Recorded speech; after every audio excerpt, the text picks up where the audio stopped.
elder of the blood cult, the Blood Hawk Dagger Claw named Lord Guchenak. Soryong clenched his teeth and drew his kunai. Guchenak's attention fixed on him, realizing that he was in good shape. Drool began to emerge from his mouth. He licked his lips and his eyes started to shine as it had been a while since he had tasted the pure blood of the young. It started to rain even harder. Guchenak put the book inside his clothes and with a smile gave Hyoleong the order to capture them, as there was nothing better to recover than the pure blood of a young person. The ninja nodded his head, and then the two began to rush towards Soryong and the others. He drew his kunais and couldn't help but go on alert. With an expression full of determination, he commanded his men to unleash the 5-position annihilation formation since they could not allow them to reach Soryong. Guchenak jumped, and while his body was emitting a suffocating energy, he started laughing like a madman, asking P to try to stop him. Everyone's attention focused on him, putting them on alert. Using his power, Guchenak unleashed a powerful attack, creating a great explosion in the area that shattered the ground into pieces. He knew this was bad, so he asked Soryong to be careful. The rocks were flung out, but Soryong put his arms in front of his face to avoid being hit. Just then, the ninja appeared behind Soryong and grabbed him by the neck with a piercing gaze. He began to choke Soryong using a rear naked choke, and while his eyes were glowing, he asked him to stay still since the elder wanted to take his pure blood. Little by little, Soryong started running out of air, causing his face to turn blue. But with his remaining strength, he gave the order to his children to bite. The small centipedes emerged and attacked the ninja, biting him on the wrists and neck, forcing him to release Soryong. The small centipedes were biting with all their might. They were adorable. Seeing that they were centipedes, the ninja couldn't help but feel somewhat confused. While the ninja was trying to understand the situation, someone threw a kunai which lodged in his head, leaving Soryong somewhat confused. The small centipedes returned with Soryong and the ninja's body began to burn in flames. He put his hands in front of his face and closed his eyes without knowing what was happening. Someone called out to Soryong. He turned around and his eyes widened with happiness. It was Huyen, the elder of the clan, and Wolfgang. She had been the one who had thrown the kunai. She became serious, and Wolfgang clenched his teeth as something caught their attention. P and the others were using the 5-poison annihilation formation, so they didn't know what was happening. P's men began attacking Guchenak, who grabbed one of them by the neck and with a smile started releasing malignant energy. P turned toward them and with a nervous gaze revealed that they were being attacked by an elder from the blood cult. This made Huyen's eyes widen in surprise and fear. She couldn't believe what she had just heard. She panicked, started running towards them and gave the order to everyone to assist Deputy Leader Gu P. Wolfgang began to follow her and nodded his head. With a serious gaze, he gave the order to everyone to transform the 5-poison annihilation formation into the 9-poison formation annihilation. Guchenak defeated one of the clan members and threw his body to the ground.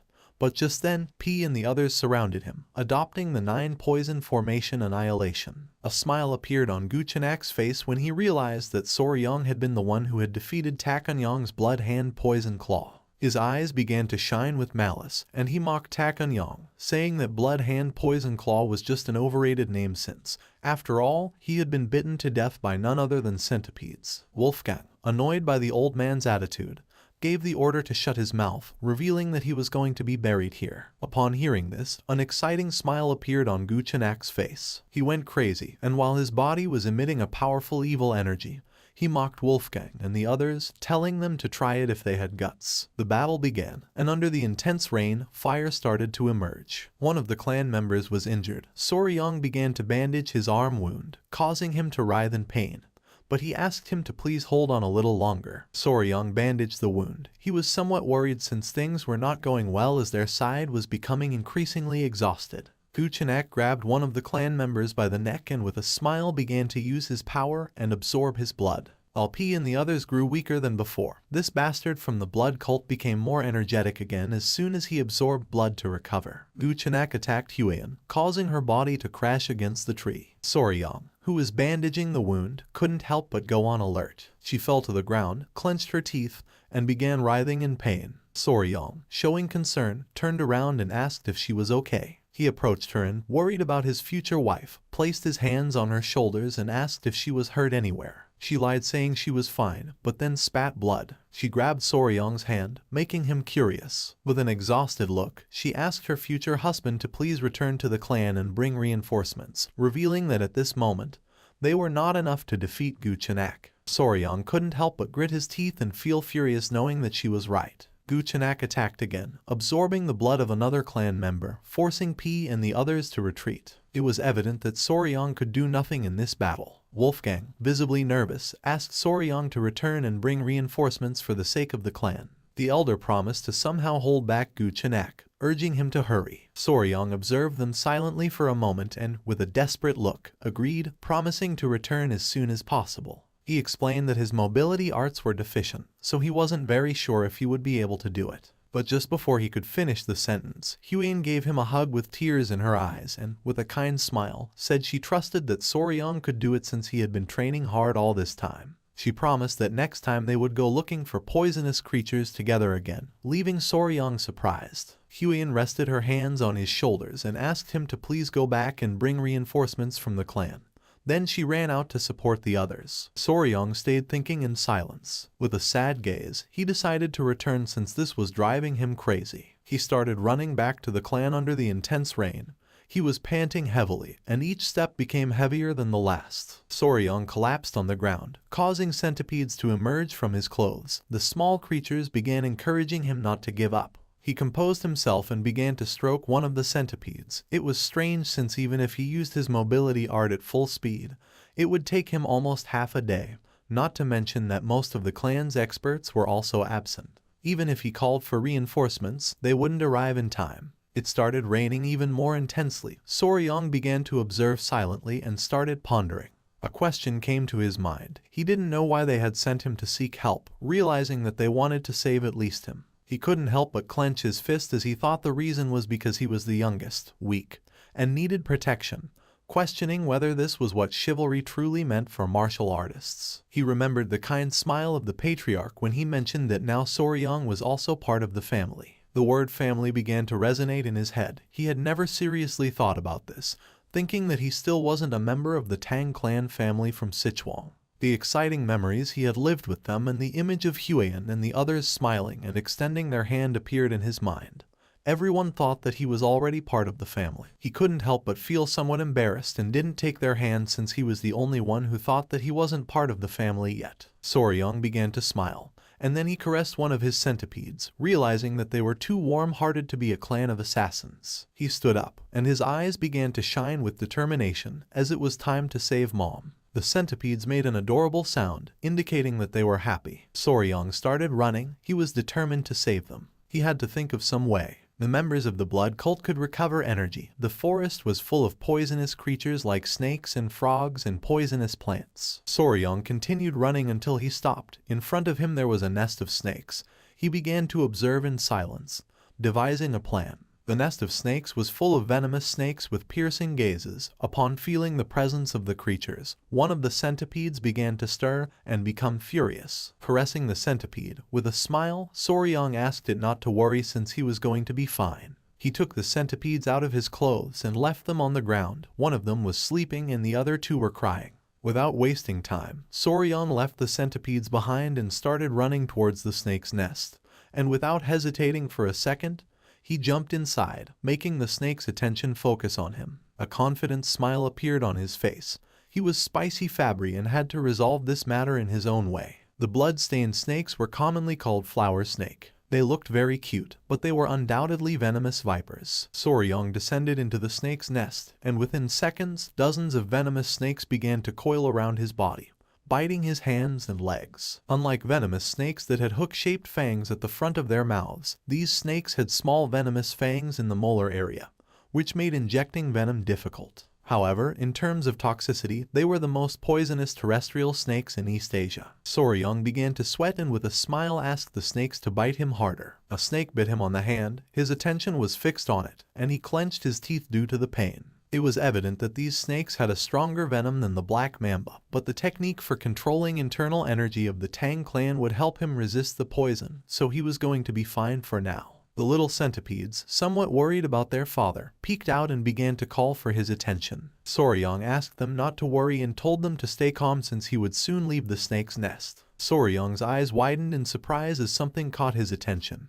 His hand and arm were full of snake bites. Seeing this, he thought that this should be enough. He turned his head and with a calm expression decided to leave this place, but then he could not move.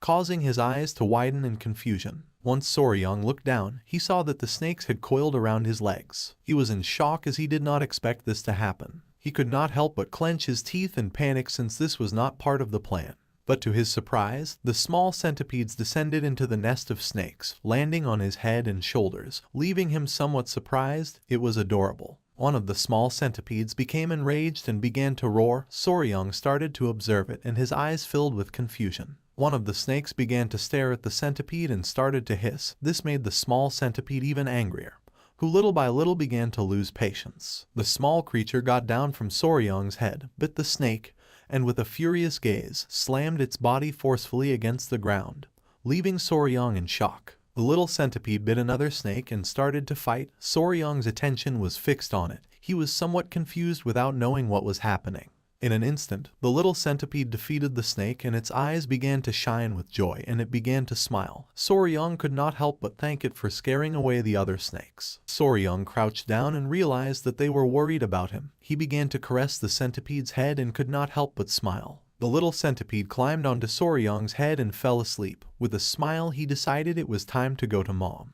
Back in the battle, Hyeon was somewhat exhausted, but her eyes were shining with determination. Many of the clan members had already fallen, and while several were surrounding Guchenak, he grabbed another by the neck and using his power, absorbed his blood, recovering energy. Hyeon knew better than anyone that at this rate everyone was going to die. Foam began to come out of the man's mouth. Guchenak tightly grabbed his neck and began to absorb his blood. His eyes started to shine, and with a wicked smile, he mentioned that this was very easy. He was exhausted and sweating. He couldn't help but clench his teeth. Guchenak mocked them, asking if there was no one left who could stand against him. Hyeon drew her whip. Instead of thinking about fleeing, she wanted to keep fighting and hoped that Soryong had escaped safe and sound. She stood firm and gave the order to everyone not to lose sight of Guchenak and to keep as much distance as possible. The rain was going to stop, so she asked them to send another signal to the nearby warriors. One of the men nodded, and Guchenak couldn't help but smile. One of the elders stepped forward and, with a sincere gaze, asked Hyeon to retreat with Soryong.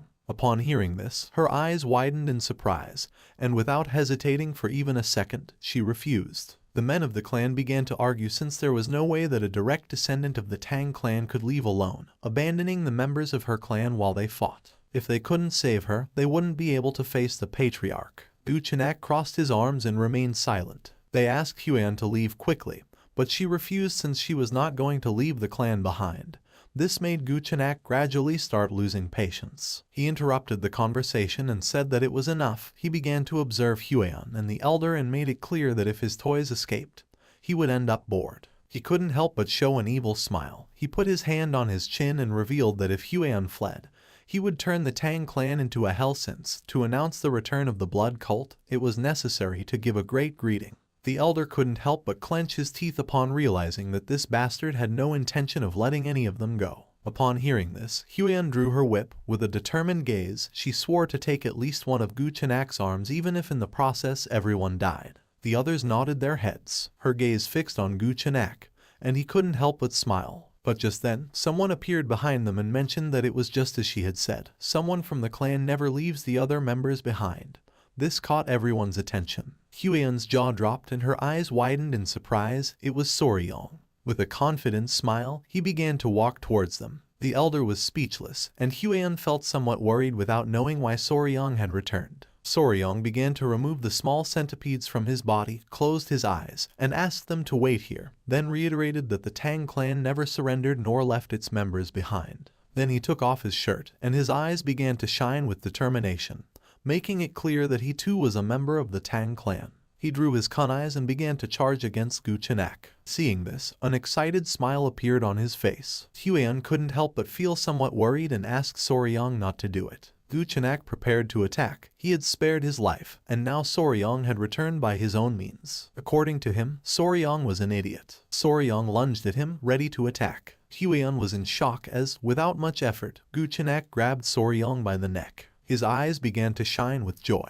He extended his hand and began to smile upon seeing that Soryong was willing to give him his blood. He placed his hand on Soryong's abdomen and decided to taste his blood, making him clench his teeth. But Soryong reacted in time and blocked the attack with his arm. Using his power, Guchenak began to absorb his blood. With an evil grin, Guchenak called Soryong an idiot, explaining that blood also flowed through the arms. He began to absorb Soryong's blood through his arm, causing him terrible pain. Seeing this, Huan and P panicked. She couldn't help but feel fear, and showing concern, she gave the order for everyone to help Soryong. While Guchenak was slowly absorbing Soryong's blood, P and Huan started running toward them. Guchenak began to feel pleasure since it had been a long time since he had tasted the essence of a young man's blood. Just before P and the others could approach him, he forcefully stepped on the ground, released Soryong's body, and used the technique called blood-filled wave, destroying the ground and repelling everyone. P and the others were sent flying backward and crashed into the ground. Luckily,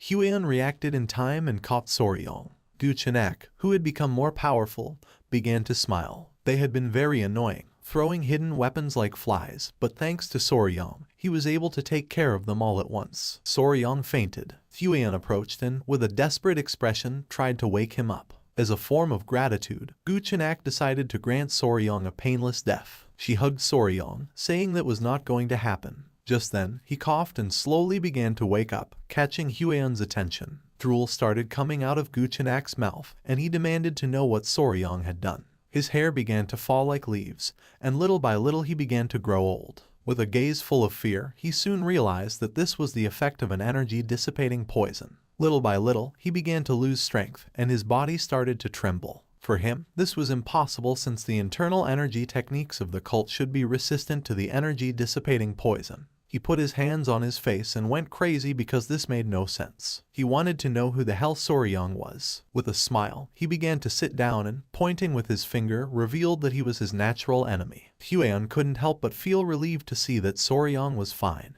Little by little, the poison began to take more effect, and Guchenak could not help but tremble with fear. He could not believe that he had been defeated by a mere child. Soryong began to run out of energy, and with his last strength, he started looking at Huan and, with a tired gaze, revealed something to her. This made Huan's eyes widen in surprise, leaving her in shock. Guchenak's gaze fixed on Soryong, and his eyes began to shine with rage. He could not help but clench his teeth and sweat since he did not know what Soryong had done to his body. He panicked since ever since he had let Soryong's blood flow through his body, the blood no longer obeyed his will. He took a step forward, revealing that the blood cult's domination was just within his reach. He went mad and started running towards Soryong, swearing that he could not collapse here. He lost his composure, opened his mouth, and lunged at Soryong, intending to kill him. Upon seeing this, Huan drew her whip, clenched her teeth, and went on alert knowing that this was not good. Just before Guchenak could approach, she swung her whip forcefully, which wrapped around his neck, causing him terrible pain.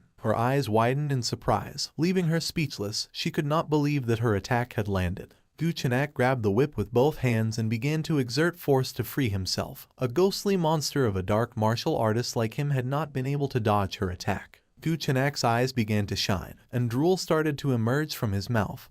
He was furious without knowing what Soryong had done to his blood art. Even if he crushed his bones and drank them, it would not be enough for him to recover. He exploded with rage and started running like a madman towards Soryong, swearing to kill them all, revealing that the blood cult had returned. Huan's eyes widened with concern. She gripped the whip tightly and with a furious expression asked the old man to shut up and die. Just before Guchenak could take another step, she tore off his head using the whip. His head shot out and fell near P. His attention fixed on it, and his eyes filled with confusion, and then a joyful smile appeared on his face upon seeing that they had won. Guchenak lost his life. The elder of the clan started running towards Soryong and Huan to see if they were okay. The members of the clan began to celebrate since the lady had torn off the head of the elder of the blood cult. With a confused and surprised gaze, she asked Soryong what had happened and how he had managed to weaken Guchenak. Soryong caught her attention by calling her big sis. Upon hearing this, she couldn't help but blush and feel embarrassed. Our boy started sweating and dark circles appeared. But even so, he did not stop smiling and said he needed to be bitten by a tiger-striped water snake to treat the poison. Seeing Soryong's condition, Huan panicked and was confused since she did not know what was happening. Soryong's face turned pale. Huan remembered that the tiger-striped water snakes had no venom. She ordered the clan members to bring an antidote. A few hours later, drooling, Soryong woke up in bed, and his eyes widened in surprise as he did not know where he was. Upon seeing that he had awakened, the attention of the great patriarch was fixed on him. He advised him not to move yet. Huan was also present in the room. With a surprised expression, she noticed that he could not move. Soryong was face down and stiff on the bed, his eyes filled with confusion, and he asked what this situation was. The great patriarch used his power and concentrated his energy on his back. Huion could not help but feel somewhat relieved to see that he had regained consciousness. The great patriarch revealed that 10 days had already passed since Soryong had collapsed. This left our boy in shock. With a kind smile, Huion mentioned that thanks to him she had been able to cut off that bastard's head. And then, they took Soryong's collapsed body back to the clan. And the poisoning was so severe that if Grandpa hadn't returned early, it would have been a disaster. Soryong swallowed saliva and his eyes filled with fear as he remembered how he had been bitten by a snake in his past life. He almost died twice from snake bites. A while later, the great patriarch finished the treatment, and now that Soryong had regained consciousness, he was going to be fine. He sat up with Huion's help and with a grateful gaze thanked him from the bottom of his heart. The great patriarch began to stare at Soryong and decided that it was time to talk about an important matter. He grabbed Soryong by the shoulders and with a curious gaze asked if the tiger-striped water snake really had venom and how he defeated the elder of the blood cult. Huion panicked and asked her grandfather to calm down. Little by little, our boy began to feel dizzy and decided to explain. With his hand on his head, he showed 2 fingers and with a calm gaze explained that the tiger-striped water snake was venomous and it had 2 types of venoms. One was inside of its mouth and the other came from the venom glands in the back part of its neck. Huion and the great patriarch sat next to Soryong's bed and became curious since this was something they did not know. Calmly, Soryong mentioned that it was because these snakes were shy and usually fled when they saw humans, and also their fangs were very small. In fact, it was not until the 1980s that people realized that tiger-striped snakes had venom. The great patriarch was clever and it did not take him long to realize that the dissipation of the internal energy of the elder of the blood cult had something to do with this. But then he remembered that the blood cult was known for being immune to poisons like dispersing toxins. Soryong turned to him and explained that this was only a hypothesis, but he believed that the dissipation of internal energy of the elder was due to the poison of the tiger-striped water snakes. The main component of the venom of the tiger snake was hemotoxin, a hemorrhagic toxin. Hemorrhagic toxins could destroy various structures within the body, including cell walls of red blood cells, inner lining of blood vessels, and other tissue cells. Now, what would happen if they fed the blood cultists hemorrhagic toxins, who were like vampires that depend on blood for their martial arts? Soryong's plan had worked perfectly. He put his hand under his chin and with an uncertain gaze mentioned that the blood, which served as the source of their martial arts, had probably been altered, leading to this result. It is not widely known that tiger-striped water snakes were venomous, but their venom was 5 times stronger than that of a viper, and if their venom was amplified with yin-kin, it became a deadly weapon. The eyes of the great patriarch widened in surprise, making him sweat. He was in shock to see that such a powerful venomous creature existed near Sichuan. Huion began to look at our boy with admiration and, with a smile, praised him for having achieved such a feat. The grandfather closed his eyes and coughed, catching the couple's attention. He crossed his arms and, with a smile, mentioned that Huion had told him that the elder of the blood cult called Soryong Nemesis of Heaven, his natural enemy. Our boy felt embarrassed because said that it sounded exaggerated, like a high school delusion. He covered his mouth with the blanket, looked away, and couldn't help but blush. Seeing this, Huion and her grandfather placed their hands on his shoulders. Since he had been able to perfectly seal the elder's martial arts, then being called natural enemy fit, the great patriarch began to smile and thanked him for having protected his family. He clenched his fist and could not help but get angry without knowing how they had dared to attack his family while he was absent. He clenched his teeth and swore to uproot them once and for all. Soryong and Huion remained silent. With a serious gaze, he said that he agreed with the grandfather since they should completely crush the blood cult. Now that they knew their weakness, all that remained was to collect a large amount of venom from the tiger-striped water snakes. Soryong's eyes filled with rage at the thought of Guchenak and his subordinates. To him, they were nothing more than mosquitoes, and it was natural to strip them down to their souls. Since that day, and with the appearance of the blood cult, the Tang clan had been in a state of emergency. Many of the clan's warriors had been injured, and some had even died. Someone placed a message on the leg of a messenger pigeon. Miram's allied Orthodox factions were gathering at the Tang clan to provide their assistance. It was the great patriarch. He released the messenger pigeon and mentioned that considering they had faced someone at the pinnacle of martial arts, casualties had been minimal. But thinking about the blood that was going to flow again in Miram entirely because of the blood cult filled him with deep concern. They were not only content with kidnapping people at random to drain their blood, but 30 years ago they also committed a massacre, thus becoming the sworn enemy of the Murim as a sect. This was a very serious matter. While Soryang was distracted, the great patriarch placed his hand on his shoulder and said that this time things were going to be a little different. Soryang snapped out of his trance and became curious. With a confident look, the great patriarch revealed that the reason was that this time the Sichuan Tang clan was the natural enemy of the blood cult. Soryang couldn't help but get angry and sweat, not knowing if his grandfather was saying this on purpose. The grandfather turned towards him and showed a smile, confirming his suspicions. He put his arms behind his back and explained that he had a request, asking if he was going to be able to do it. He became curious and replied yes, and if it was something related to the clan, then he was going to give his best. The great patriarch's eyes filled with seriousness when he revealed that soon people from the Murim alliance were going to arrive, and the military forces of the alliance would be among those who arrived. He had planned to show them the poison that Soryang had discovered since they had finally uncovered the weakness of the blood cult. Soryang's eyes widened in surprise.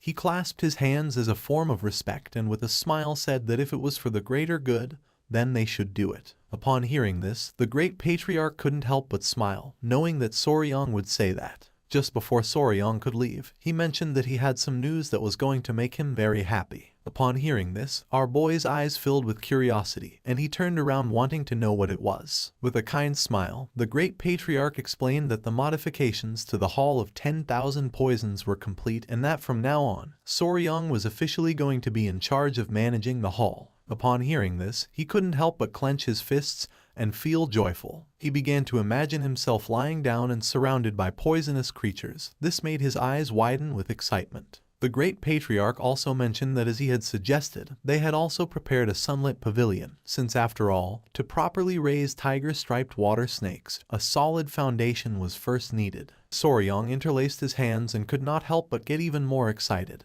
He had to think of it as if it were for the good of Murim and do his best effort. The messenger pigeon flew away. A few hours later, he arrived at the Hall of 10,000 Poisons, and his jaw dropped. It was beautiful, and there were 2 guards at the entrance. Soryang and Huiyan began walking toward the door. There was also a room called Toxic Creature Garden.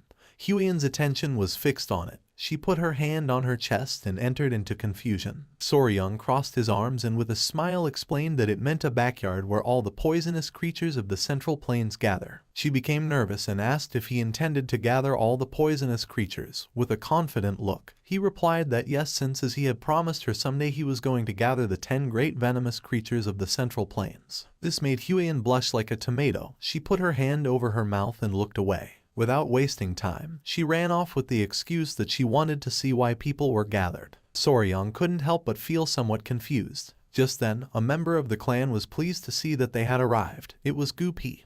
He put his hands on his waist, and with a smile revealed that he was now commander of the Poison Division. Soryang's eyes filled with confusion, while on the other side, Huiyan remained still. With a kind smile, Gupi explained that it was a newly established unit under the Patriarch's orders. Behind him were several clan members. Gupi turned to them and revealed that from now on, these people were going to serve Soryang as his hands and feet. Whether it was to find poisonous creatures or raise them, he could count on them. Upon seeing this, drool began to fall from Soryang's mouth, while on the other side, Huiyan could not help but feel envy. The eyes of our boy began to shine with joy upon thinking that this was like having staff from a pet store, realizing that they were truly giving him all their support. This was a moment in which Soryang's dream took one more step toward reality. The messenger pigeon reached its destination. A woman with black hair received the message, and after reading it carefully, she noticed that the blood cult had returned. She began to gaze at the sky, knowing that in the once peaceful Central Plains, a bloody storm was about to break out once again.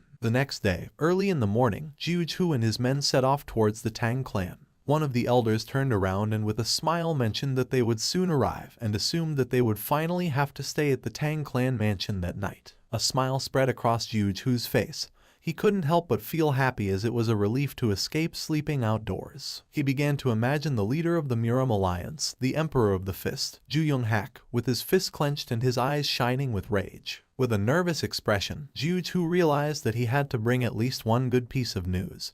He was eager to find even a small trace of the blood cult. After several minutes, they arrived at the entrance of the Tang clan. which was being guarded by 2 armed guards. The elder could not help but feel joyful upon seeing that the Tang clan mansion was in sight. The attention of one of the guards fixed on them, and his eyes widened in surprise. He assumed that they must be the guests from the Muram Alliance. Juge, who stepped forward, closed his fan, and with a calm gaze introduced himself as the military advisor of the Muram Alliance. One of the guards opened the door, and the other greeted them as a sign of respect and thanked them for their valuable visit, asking them to please wait a moment. The eyes of the guard expanded with nervousness. He looked to one side and explained that there were some things they had to be aware of before entering the Tang clan mansion. Upon hearing this, Juge, whose eyes widened in confusion, making him curious, while on the other hand, the elder asked if they had to surrender their weapons before entering. The guard began to touch his chin with his finger and with an embarrassed expression mentioned that this might sound embarrassing, but explained that no matter how small or insignificant a creature might seem, they should never take a life within the Tang clan. Juge, who began to imagine a golden statue of a Buddha and with a surprised expression wondered if the entire Tang clan had converted to Buddhism. The guard became nervous and explained that they would find out when they entered the Tang clan, but he asked them to keep this in mind. Upon hearing this, Juge Hu and the leader became serious. Just then someone appeared and felt happy to see that the military advisor had arrived. Seeing this, Juge Hu's eyes widened in surprise, making a smile appear on his face. They were Huiyan and Soryong. Both bowed their heads before him and greeted him as a form of respect. Juge Hu also bowed his head to them and greeted them back, mentioning that it had been some time since he had seen Huiyan. She placed her hands over her abdomen and mentioned that it had been exactly 1 year since the last time they had seen each other. With a smile, Juge Hu asked where the myriad poison's divine sovereign was. Huiyan closed her eyes and replied that her grandfather had gone to search for traces of the blood cult, asking that he please forgive her for the inconvenience. Juge Hu's attention fixed on her, and with a serene expression, he asked how it could be an inconvenience to be received by one of the 3 flowers of Muram. His eyes widened with curiosity, and his attention fixed on Soryong. He asked who this young warrior was. With a kind smile, our boy said that it was an honor for him to meet the military advisor. He greeted them again and introduced himself as Y Soryong. Upon hearing this, Juge Hu and the elders' attention focused on him. They were confused to see that he was not from the Tang clan. Huiyan placed her hand over her chest, looked away, and with a nervous expression revealed that Soryong was her fiancé.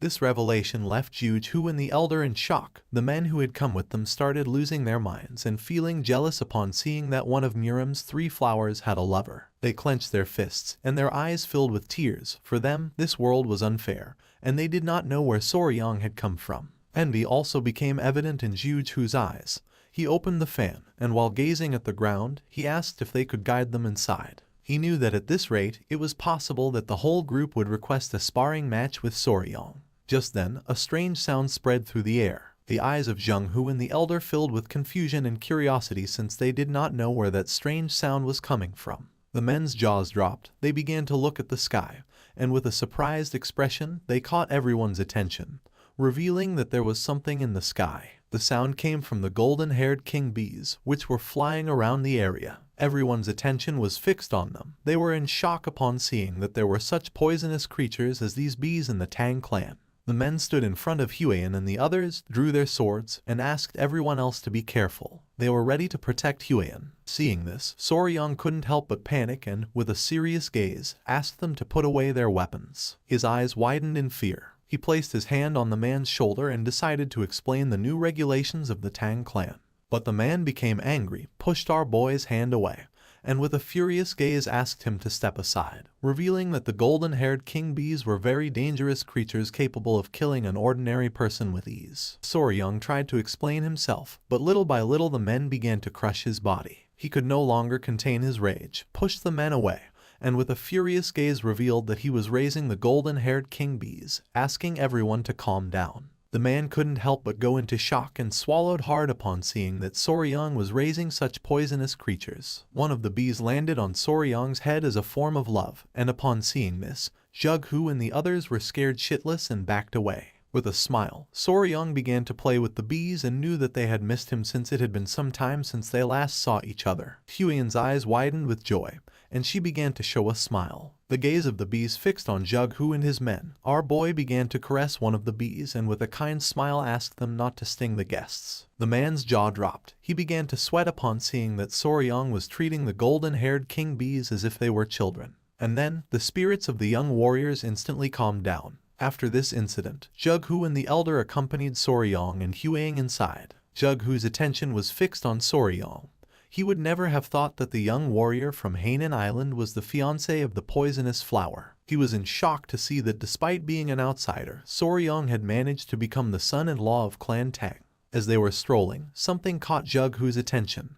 Not far from them, two men were sitting and arguing with each other. The black-haired man took out a small vase and, while pointing at it with his finger, with a furious gaze made it clear that a venomous scorpion would be more suitable for the Tang clan. The orange-haired boy took out a small chameleon and, with a gaze full of rage, asked what he was talking about and asked everyone to look at the shape of the chameleon's radiant crest. Jughu's eyes widened in fear. He placed his hand on Soryong's shoulder and, while sweating, asked why all those warriors were taking care of insects and animals. Soryong came out of his trance and became curious. While the men were arguing, our boy explained that they were sentenced to the venomous creature companionship punishment. Jughu started sweating and asked what they had done to deserve such punishment. Soryong put his hand under his chin and began to ponder. A few days ago, at night, the incident occurred. Soryong and Huan went to the training hall. Our boy started training. She got nervous and explained that he had to feel as if he were expelling his internal energy. Our boy concentrated, but it seemed like he was dancing instead of training.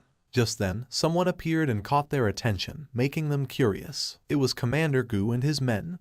They all closed their eyes and became nervous. With a sad gaze, Gu Pi apologized, explaining that this time more than half of the rat pups captured to feed the tiger-striped water snakes had died. Upon hearing this, Soryong turned towards them and his eyes filled with sadness. Huan was somewhat surprised as she did not know what was happening. Soryong crossed his arms, closed his eyes, and let out a sigh knowing that there was not much they could do about it since naturally rats were sensitive, and if things became too noisy, sometimes the mother would kill them. But Gu Pi revealed that the warriors had eaten the rats. Soryong's eyes filled with confusion. Gu Pi explained that they had eaten the rats as snacks while drinking alcohol. His eyes widened in shock. He was speechless upon seeing that the warriors had eaten the young ones as a side dish for alcohol. He was confused, not knowing what was happening. Huan crossed her arms, began to observe Gu Pi, and explained that 3 screeches was a dish where live baby rats were dipped in sauce and eaten. Gu Pi could not avoid feeling embarrassed. He lowered his head again before Soryong and apologized again. Soryong was paralyzed trying to understand the situation. Huan approached them and began scolding them. Gu Pi grabbed his ears and explained that some of the poison handlers were from Henan, and they had said that it reminded them of their home, and one thing had led to another, causing this to happen. Soryong started staring at them with contempt and finally realized that the baby rats that had been captured to be used as food for the tiger-striped water snakes had been eaten by the warriors. He was furious and knew he had to do something so they would learn to value the creatures they raised. In this way, it was how the Tang clan of Sichuan established the venomous creature companionship punishment, and a new set of rules. Back in the present, Soryong crossed his arms and his gaze fixed on them, explaining that each of the warriors was now responsible for raising a venomous creature. The warriors began to argue among themselves. Jughu couldn't help but sweat, finally realizing why each one had a venomous creature. His eyes widened with curiosity and his gaze fixed on Soryong. To him, he was someone very interesting. Soryong began staring at the warriors with hatred and sighed, and Jughu finally realized that he was not an ordinary person. At nightfall, the great patriarch arrived, and the 3 sat at a table to chat. With a serious expression, the great patriarch recounted everything that had happened. Jughu closed his eyes and with a smile mentioned that Soryong must be the enigmatic young warrior whom the patriarch of the Tang clan had met on Hainan Island. The great patriarch began to observe him and with a smile asked what he thought about the treasure of the Tang clan. Jughu praised our boy, saying that calling him enigmatic did not do him justice, admitting that the golden-haired king bees were astonishing. Soryong could not help but feel nervous upon seeing that he was being praised. Jughu's eyes began to shine with seriousness. For him, it was worrisome not to have found a single clue about the blood cult. With a smile, the great patriarch turned to Soryong and made it clear that they could not sit idly by and allow the influence of the blood cult to continue growing. Soryong's eyes widened with curiosity, and he turned toward him. The great patriarch asked our boy to bring that. This made Jughu's eyes widen in confusion and curiosity. The great patriarch began to show a finger and, using his power, created a barrier around them. Then, he closed his eyes and with a smile explained that they could not risk any sound leaking out, so for this reason, He had invoked a Kai barrier. Our boy put his hand inside his clothes, and Jughu began to observe the barrier, and his jaw dropped. With a confident smile, Soryang took out a small jar and placed it on the table. Jughu grabbed the jar, began to observe it, and his mind filled with questions. He asked what kind of object required even a Kai barrier to maintain secrecy. With a confident gaze, the great patriarch replied that it was a poison that dissipated internal energy. Jughu argued that the internal energy dissipating poison was quite common and hardly seemed like something that required a Kai barrier. Soryang and the great patriarch looked at each other and nodded with a smile. He revealed that this particular poison, which could dissipate internal energy, only affected members of the blood cult. Jughu's attention fixed on the poison,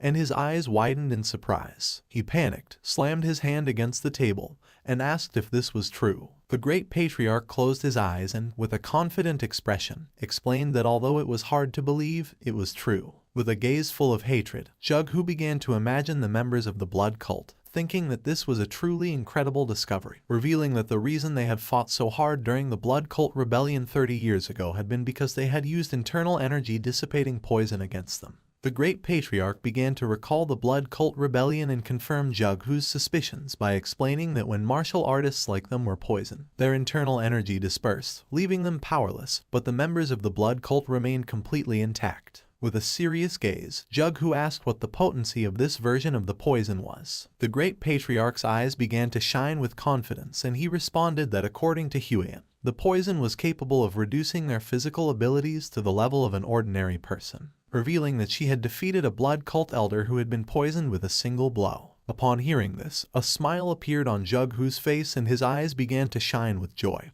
realizing that this had the same effect as the internal energy dissipating poison from the past. He greeted the great patriarch as a form of respect and thanked him since with a gift like this, even the leader of the alliance could breathe more easily. He turned to Soryang and mentioned that if Jughu wished to express gratitude, he should direct it to Soryang since he was the one who had made this discovery. He explained that Soryang had poisoned himself with the poison to lure the elder of the blood cult into absorbing his blood, and because of this, he had been on the brink of life and death for about 10 days. Jughu's eyes widened with admiration, thinking that he had great wisdom and bravery, sacrificing his own body. Our boy began to touch his neck and couldn't help but turn red. Jughu placed his hand on Soryang's shoulder, causing a confused smile to appear on his face. With a grateful gaze, Jughu said that if Soryang had any wish, he could ask him for it. Whatever it was, he would personally tell the leader of the alliance. Jughu started to smile. Waiting for an answer, our boy lowered his head and began to ponder. He started to touch his chin and with a nervous gaze, asked if it would be possible to obtain information about toxic creatures. Jughu was confused to see that Soryang was interested in information about toxic creatures and not in martial manuals, elixirs, treasures of gold and silver. His eyes filled with confusion, and he couldn't help but sweat. Seeing this, the great patriarch began to laugh. Jughu closed his eyes and realized that Soryang was unique since, even in Muram's long history, this was the first time he had seen such an eccentric person. He opened his eyes and, with a smile, explained that it might not be exactly the toxic creature he was looking for. He asked if our boy was interested in a mystical stone lizard. It was daytime, and somewhere on the island, there was a beautiful waterfall. Several men arrived at the area. The long-haired man turned around and told his uncle that they had arrived at the place. His uncle was none other than Jughu. They were on Mount Ganga in Sichuan. With a smile, the nephew mentioned that it was just as their ancestors had described. The waterfall, the turtle-shaped rock, and further in the distance, one could even see the summit of Mount Ganga. Jughu approached the water and touched it gently with his finger. He began to observe the water and, with a sincere expression, admitted that since this water came from the melting of perennial snow, it was freezing cold. He stood up and with a cheerful expression asked his men to stay here and his nephew Chen to stay close and follow him carefully. The men nodded their heads, and Chen's eyes widened with joy, making an excited smile appear on his face. Jughu gained momentum and jumped. Taking small jumps over the water, he began to move towards the waterfall. Chen did not fall behind, and imitating his movements, he started following him closely. A while later, they arrived at the waterfall. Jughu placed his hand on the stone and peeked out. His eyes began to shine with confidence as he remembered that beyond the turtle-shaped rock, if they climbed up the waterfall along the cliffside, there should be an entrance next to the fist-shaped rock. With a surprised expression, Chen mentioned that this matched perfectly with the records. Both looked at each other and with a smile, they nodded. They found an entrance, and Jughu decided to go first, asking Chin to follow him. Chin put his hands on his waist and couldn't help but get excited. They entered the cave, which had walls full of herbs. With a serious gaze, Jughu began to walk carefully, while on the other hand, Chin's jaw dropped as he had never seen a place like this. Using his hand, Jughu pushed aside the lianas and his eyes widened in surprise, leaving him speechless. They reached the heart of the cave, where there was a hole in the ceiling through which sunlight was illuminating everything. Jughu put his arms behind his back and mentioned that they had arrived. Chin's attention was fixed on the precious rocks. He would never have thought to see such an impressive view inside this cave. For him, this was mystical. This place was filled with herbs. Jughu's attention focused on them, realizing that this was the perfect environment for spiritual herbs to thrive. Chin was amazed to see how precious this cave was. Jughu's eyes widened in surprise, and his attention fixed on a flower-shaped herb. It was the century-old snow ginseng, a spiritual herb that had absorbed extreme yin energy. Chin approached the herb and mentioned that they needed to exchange this snow ginseng for the dark wool flower from the Namgung clan. Jughu began to observe the precious herb and nodded, explaining that with this, the severe meridians of the Namgung clan's daughter should also improve, and in turn, they would obtain the 200-year-old dark wool flower. Jughu approached the herb, closed his eyes, and decided that it was time to collect it. He began to extend his hand toward the herb, which was emitting a powerful aura. Just then, a whistle was heard, and this immediately made Jughu's expression change and his eyes widened in alert. Something that was hidden behind the rocks began to move quickly toward Jughu. He could not help but clench his teeth tightly, knowing that this was not good. The creature attacked with speed, but luckily, Jughu stood up and using the fan blocked the attack at the last second. Then the creatures started bouncing against the rocks. Chin panicked and asked if his uncle was okay. The creatures started bouncing against the rocks with speed. Jughu's eyes filled with fear. He panicked and asked his nephew to be careful since it was moving extremely fast. The creatures tried to attack Jughu from behind, but he reacted in time, turned around, and blocked the attack again. The tip of his fan froze. His gaze fixed on the fan. He could not help but feel somewhat confused upon seeing frozen Kai. Chin, somewhat worried, approached and asked what was happening and what creature was attacking. Jughu remained silent, and then with a serene gaze revealed that they were being attacked by a lizard. Upon hearing this, Chin's eyes widened in surprise and confusion. He could not believe that this was true. The blue-colored lizard emerged, ready to attack again. Jughu told this adventure to Soryong. Our boy's jaw dropped and his eyes widened in surprise, as it was extremely rare to find a blue lizard. The great patriarch could not help but smile, thinking that Soryong was a lover of poisonous creatures. With a serious expression, he mentioned that the lizards were not poisonous, and asked if he was sure that if it was safe. The mouth of our boy watered and his eyes began to shine with joy. With a smile he said that it was fine, revealing that the lizards had poisonous Kai in their eyes. The great patriarch was surprised, and despite having no idea what our boy was talking about, he praised him anyway. Jughu began to show a forced smile, realizing that Soryong was certainly an eccentric. It was night and the sky was beautiful. Jughu explained that if he received any new information about other toxic creatures, he would let Soryong know immediately. Soryong's eyes began to shine with joy, and he couldn't help but thank him from the bottom of his heart. The next day, the patriarch returned. He was very worried, and the first thing he did was enter the mansion to check if Soryong was okay. Soryong, Huang, Jughu, and the great patriarch were sitting and having a cup of tea. Seeing that the patriarch had arrived, everyone's attention turned to him, and our boy asked if there was any problem. Tialson grabbed Soryong by the mouth and head and with a worried expression began to turn his head to see if he had any injuries and asked if he was okay. Huyen stood up, and upon seeing this, she couldn't help but feel somewhat confused. Soryong was just as confused as she was and explained to the patriarch that he was fine. With a smile, he began to show all the snake bites he had on his arms and explained that although he had woken up after 10 days with scars on his arms, at least he was alive. The patriarch's eyes began to shine with rage, and smoke started to emerge from his nose. He was furious to see that the bastards of the blood cult had dared to harm Soryong. Just then, something caught his attention and his eyes filled with surprise. He turned to Huyen and with a furious and worried expression asked if she was okay. Seeing this, Huyen panicked and asked her father to calm down. With a confident smile, she admitted that she was fine, revealing that Soryong and the family members had saved her. The great patriarch coughed and with a smile caught everyone's attention, revealing that Soryong had done something incredible. He revealed that after knocking out the elder, Soryong said that he was his natural enemy. Our boy looked away and couldn't help but feel embarrassed, while on the other hand, a proud smile spread across the patriarch's face. Soryong joined his fingers and, while blushing, with a nervous expression explained that everything had gone well since his plan had worked. The great patriarch joined the conversation, revealing that thanks to that, they had discovered the weakness of the blood cult. Jughu, who was sitting at the table, raised his hand and with a kind smile caught the patriarch's attention by asking how he had been. Seeing that Jughu was also present, the patriarch shook his hand. Since Jughu had risen to a high position, they had not been communicating much, and now they had only met under these circumstances. With a smile, Jughu apologized, explaining that he had been very busy. Soryong and Huiyan's attention was fixed on them, making a smile appear on their faces. She adjusted the strand of hair and mentioned that they were childhood friends. Our boy couldn't help but feel stressed, as this was very chaotic. Jughu asked the patriarch to take a seat since they had much to discuss, starting with the blood cult. The patriarch did not refuse but asked Soryong and Huiyan to sit as well since they needed to discuss this in more detail. Soryong became nervous but nodded his head, while on the other hand, Huiyan began to smile. Everyone sat at the table, and the patriarch asked how the progress of the search for the secret agent was going. Soryong's eyes filled with curiosity.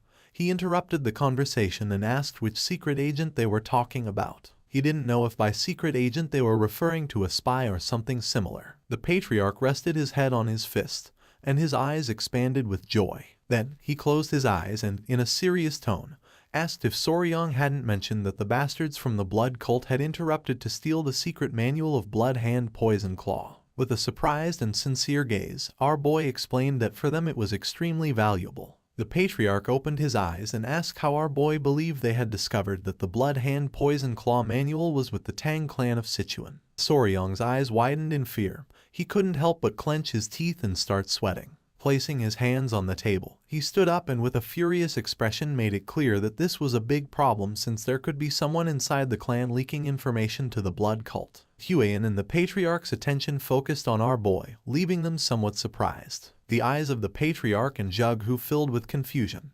He placed his hand on the patriarch's shoulder and with a smile asked him to educate his son-in-law a little since as a newcomer to the family, he was unaware of certain things. But even so, he was hearing some rather amusing stories. The patriarch began to stroke his mustache and could not help but feel somewhat disappointed. Soryong could not help but sweat upon realizing that he was the odd one out. With a kind smile, Huiyan explained to her future fiancé that secret agents could never exist in the Tang clan. Soryong turned somewhat surprised and asked if this was true. With a calm gaze, the patriarch explained that even when selecting a simple servant, they conducted exhaustive background checks on all their direct relatives and even distant relatives. Then, if they considered them acceptable, they incorporated all their direct relatives into the clan.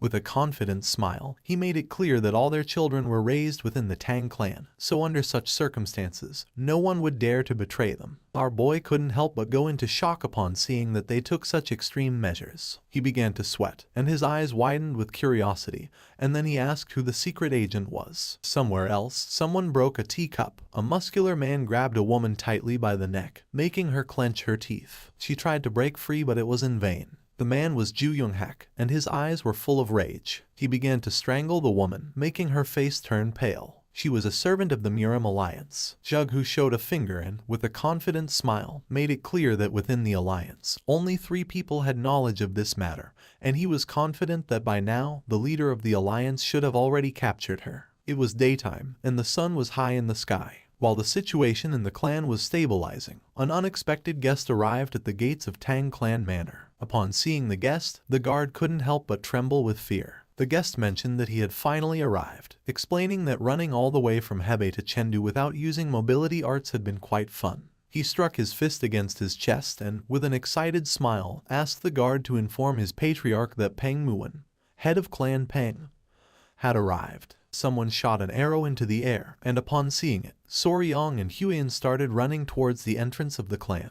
Everyone's attention was fixed on them. They were all somewhat surprised without knowing what was happening. With a curious expression, Soryong asked Huiyan if it would be okay for them to go out to welcome them. Huiyan turned around and, with a kind smile, explained that her father and the others were discussing something important. Her eyes began to shine with confidence, and with a nervous smile, she mentioned that as the son-in-law of the Tang clan, Soryang should have a little more confidence. Our boy couldn't help but get nervous. Soryang arrived at the doors of the manor and with a smile began to open the door, thinking that they must be guests from another clan. So there was no need to be scared, while on the other side, the guard was scared shitless. Upon opening the door, Soryang saw Peng Muin and his men staring at him intently with a serious expression.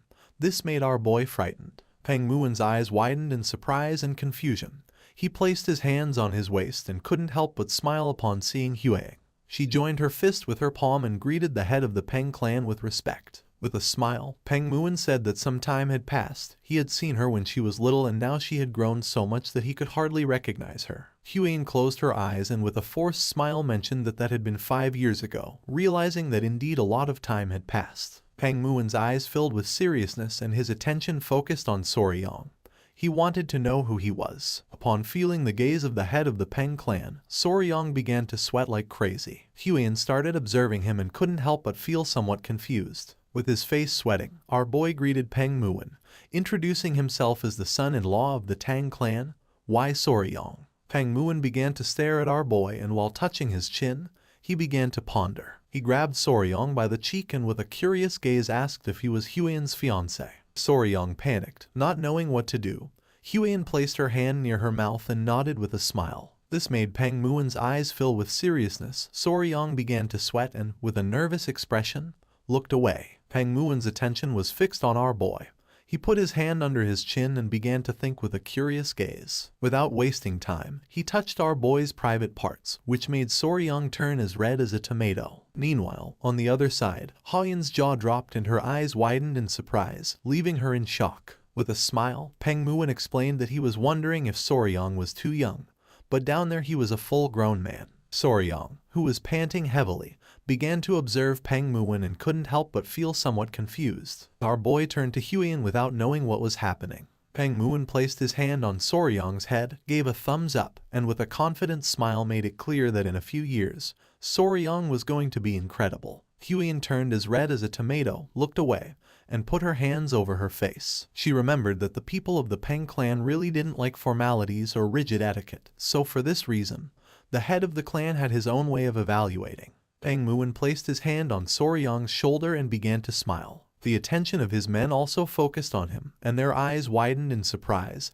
thinking that he was incredible. One of the men even put his hand on his chin, bent down, and began to curiously observe the intimate parts of our boy. Soryang's eyes filled with confusion. He looked away and felt somewhat depressed. But then he thought that this was their style. For him, it was expected to see one man recognizing another man. He greeted Peng Muin, and while his eyes were shining with joy, he smiled and thanked the head of the Peng family for the compliments. Peng Muin started laughing, thinking that Soryang was different from the useless brats of other noble clans. He hit our boy on the back and introduced himself as Peng Muin, head of the Peng family. The slap was so strong that it hurt our boy a little. He welcomed everyone to the Tang clan, and while they were conversing, Huang began to observe them and couldn't help but start sweating. Huang caught Peng Muin's attention by saying she had a doubt. He became curious, turned to her, and asked what doubt she had. Her eyes widened with curiosity. She thought they had come from distant Hebi just to help her family, asking how they had arrived so quickly. Peng Muin's eyes widened with seriousness. In reality, they had not come to help, so he asked if the Tang clan had problems. With a surprised expression, he began to inspect Soryang's hair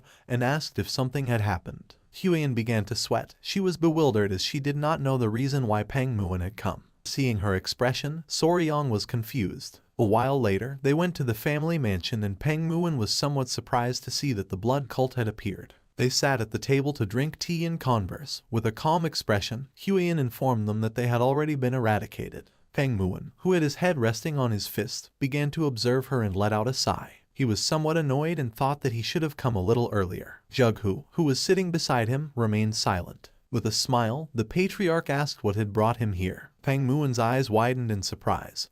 He turned to the patriarch and explained that he had been distracted upon hearing Huang's story about the blood cult, revealing that he had actually come hoping to receive some help from the Tang clan.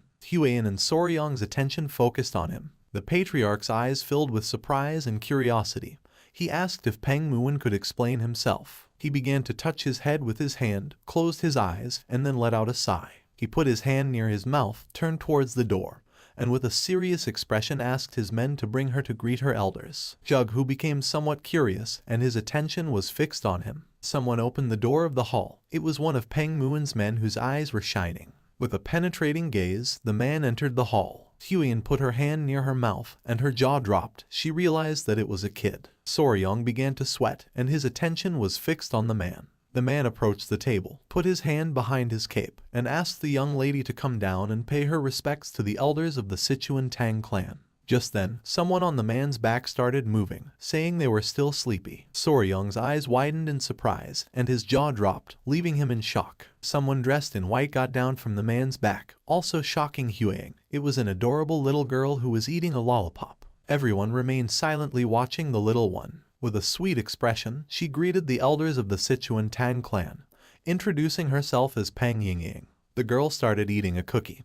Peng Muin grabbed her, and while showing her to everyone, with a cheerful smile he revealed that she was his daughter, leaving both Soryong and Huyen somewhat confused. Her eyes widened in surprise, realizing that this girl was a miracle of genetics, while on the other hand, our boy's jaw dropped. Peng Muin couldn't help but laugh, explaining that because they looked so much alike, people always ended up giving them that look. He began to stroke the girl's head and explained that she was the reason he had come to the Tang clan. While the little one was eating the cookie, he placed his hand on her shoulder, revealing that his daughter was feeling a bit unwell and asked if the patriarch could take a look at her. With a serious gaze, the patriarch asked if Peng Muin was saying that his daughter was sick. Our boy's attention was fixed on the girl, and his eyes widened in surprise at the thought that she was ill. While the girl was eating cookies, he began to observe her closely, and could see that a strange energy was emerging from her body. That same night, Soryong was lying on the bed with the small centipedes playing on his body. He had heard about Peng Yingying's symptoms and had carefully reviewed them, but in the end, he had not discovered the cause. He closed his eyes and began to stroke one of the small centipedes. A few hours ago, they sat the girl in a chair while everyone was watching attentively. With a serious expression, Peng Muin explained that sometimes she had difficulty breathing and large red spots appeared on her body, and in severe cases, she even lost consciousness, and after a while, she regained her senses, but he had no idea what was causing it.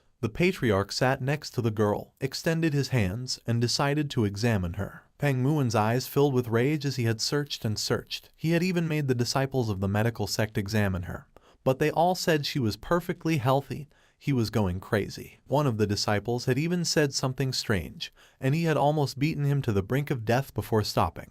The patriarch asked what he meant by strange. Peng Muin explained that they suspected there were symptoms of poisoning due to the deliberate act of someone, but he was sure that there was no way someone like that existed within his Peng clan. Soryong's eyes widened in surprise, while on the other hand, Huyen became serious. After examining the girl, the patriarch stood up and revealed that the cause was poisoning, revealing that it could be an internal problem of the clan. Peng Muin's eyes widened in surprise. He panicked and swore that no one from the Peng clan would ever do something like that. He put his hand on top of his head and decided to stop talking about it since he did not want to suspect his own clan. Jug, who nodded and mentioned that it was still uncertain, so it was not good to jump to conclusions hastily, revealing that poisoning did not always necessarily occur because someone deliberately administered poison. The patriarch's gaze fixed on the girl who was absorbed in eating the cookie. He decided to provide them with an empty courtyard in the guest residence, asking them to stay there for now since he wanted to observe the girl's condition to determine whether it was poisoning or some strange illness. With a grateful expression, Peng Muin thanked the patriarch of the Tang clan, deciding to let his daughter be under his care for a while. Back in the present, Soryong began to imagine the girl eating sweets, no matter how he looked at it. That was childhood diabetes, realizing that sugar was literally multiplying inside her body. He sat on the bed and began to think, not knowing if diabetes caused red spots, and if there had been obvious symptoms, it should have been easier to recognize. Just then, someone knocked on his door. Our boy's eyes widened in surprise, and someone revealed that there was a big problem. Soryong became curious, opened the door to his room, and asked what the problem was. The maid who had knocked on his door became nervous, revealing that little Peng Yingying had collapsed. Upon hearing this, our boy went into shock. It was nighttime, and the moon was high in the sky. He put on his clothes and ran to the place where Peng Muin's daughter was. Upon arriving, he saw Huyen and Muin's men with a worried expression. He asked what was happening. The girl had lost consciousness, her face was red, and she was breathing heavily. Peng Muin took her in his arms and couldn't help but panic. Huian explained to our boy that the girl had been sitting in the pavilion, coughing, and then suddenly collapsed. With a serious expression, the patriarch explained that seeing as she had collapsed here as well, it was safe to assume there were no spies within the Peng clan. Upon hearing this, Peng Muin couldn't help but clench his fist tightly. The patriarch's attention fixed on him.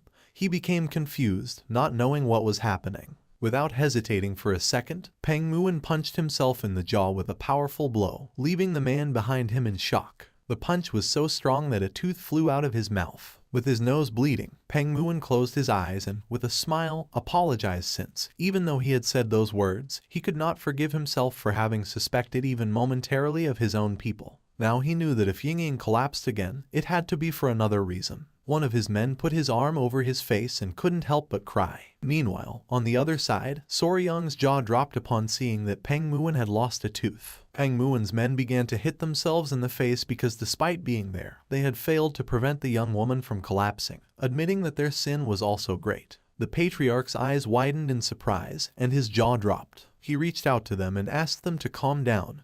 While on the other side, Peng Muin began to smile. More teeth started flying out. With a worried gaze, Huian approached Soryang and asked what they should do. Our boy put his hand behind his head and, with a sincere expression, mentioned that there was a way. He clasped his hands together and began shouting, asking them to calm down. Upon hearing our boy's voice, the men whose faces were covered in bruises stopped hitting themselves abruptly, and their attention turned to Soryang. Showing a finger and a confident smile, he revealed that there was a way to identify the cause of her symptoms and prove that no one here was guilty beyond all doubt. The attention of Peng Muin and the patriarch fixed on Soryang, and their eyes widened with curiosity. Soryang sat next to him and began to stare at him intently. Seeing this, Peng Muin's eyes widened in surprise. With a cold gaze, Soryang explained that first they had to remove Miss Peng Yingying's clothes. Upon hearing this, both the patriarch and Huian were petrified. Meanwhile, on the other hand, Peng Muin's eyes began to shine with rage. The patriarch was in shock upon hearing Soryang, while on the other side, Peng Muin's eyes widened in confusion and surprise. He asked what Soryang had just said. Our boy's eyes widened in surprise and curiosity upon seeing their expression. This was a reaction he did not expect. Soryang mentioned again that they should take all of Yingying's clothes off, but just before he could finish the sentence, Peng Muin grabbed him tightly by the collar. Our boy couldn't help but feel afraid. Upon seeing that he wanted to undress his daughter, Peng Muin's eyes began to shine with rage. Soryang's eyes widened in panic. He opened his mouth and panicked, asking him to wait a moment. Just then, one of the small centipedes emerged from Soryang's clothing and its gaze fixed on Peng Muin. Soryang realized that the little one was ready to attack, so without wasting a second, he ordered it to hide again. Little by little, Peng Muin began to lose his composure, and Soryang soon realized that this was not good at all. The patriarch's eyes filled with fear. He panicked, asking him to calm down and explaining that his son-in-law must have had a reason for saying such things. Huian, who was sitting next to him, extended her hands and with a nervous expression asked Lord Peng to please at least listen to what Soryang wanted to say first. He grabbed the poor Soryang by the collar even more tightly. Our boy closed his eyes and began to show a forced smile. Peng Muin started staring at him with a gaze full of rage, not knowing what to do. Despite being in panic, Huian began to show a smile, explaining that Soryang was a good person. After going around the matter several times, Peng Muin let go of Soryang. Our boy had dared to suggest stripping his daughter, who had not yet reached her prime, so he decided to listen to any justification that Soryang could offer. Our boy opened his mouth and began gasping heavily, feeling somewhat relieved. He sat on the floor in front of Peng Muin and with a serious tone asked him to please calm down and listen until the end. Peng Muin crossed his arms and closed his eyes, deciding to trust him. Showing a finger and a sincere expression, Soryang explained that what he meant was to take off all of Lady Peng's clothes and change her into something else, as it was possible that something in her clothing or personal belongings was the cause of her collapse. Upon hearing this, Peng Muin's eyes widened in surprise and his jaw dropped. He was in shock, realizing that he had misunderstood Soryang. He lowered his gaze, clenched his fist tightly, and prepared to hit himself again for having doubted the words of our boy. Soryang's eyes widened in fear, making him panic. He began to shake his hand, asking him to calm down. He was sure that his daughter's sudden collapse must have left him shocked. With a kind smile, Patriarch Peng thanked our boy from the bottom of his heart for being able to understand someone else's mistake. Soryang began to stare at Peng Muin and with a serious expression explained that from now on, The young lady of the Peng clan was going to be under the care of the Tang clan, and until further notice, all contact with the Peng clan was going to be restricted. Upon hearing this, the patriarch and Huan were somewhat surprised. Peng Muan began to point at himself with his finger and with a confused gaze asked if he also. Soryong's eyes began to shine with confidence and with a smile nodded his head, since if his daughter experienced the same symptoms under their care, then it would be proven that the cause was not related to the Peng clan. This was the method called controlled environmental adjustment, a technique commonly used by breeders who raised poisonous insects, snakes, and amphibians. In his past life, one day he took his little chameleon out of the terrarium. The little chameleon tried to converse with our boy by asking if he could add some vitamin D to the food. Soryong's eyes expanded in confusion, leaving him in shock. If only the creatures they cared for could tell them this part hurts, things would be much simpler. But there was no way since humans could not communicate with them directly. That's why they systematically changed aspects of their environment, such as habitat and food, to identify what was making the creature feel sick. Back in the present, Ying, who had collapsed, had a red face and was breathing heavily. Soryong planned to use this method to diagnose her. He wanted to completely reset her environment and gradually reintroduce elements to identify the trigger since they couldn't just sit and let her keep collapsing without knowing why. The patriarch began to touch his beard and with a curious expression realized that Soryong was right since, with some time, they would be able to discover the cause of her condition. He could not help but praise his son-in-law for having such a good idea. Soryong's eyes widened in nervousness, making him panic, while on the other hand, Huan closed her eyes and felt relieved. Peng Muan understood Soryong's plan, and his body began to tremble. He hugged his daughter and, with tears in his eyes, asked Soryong to please take good care of her. Our boy's eyes began to shine with confidence. He placed his hand over his chest and, with a smile, asked him to trust him.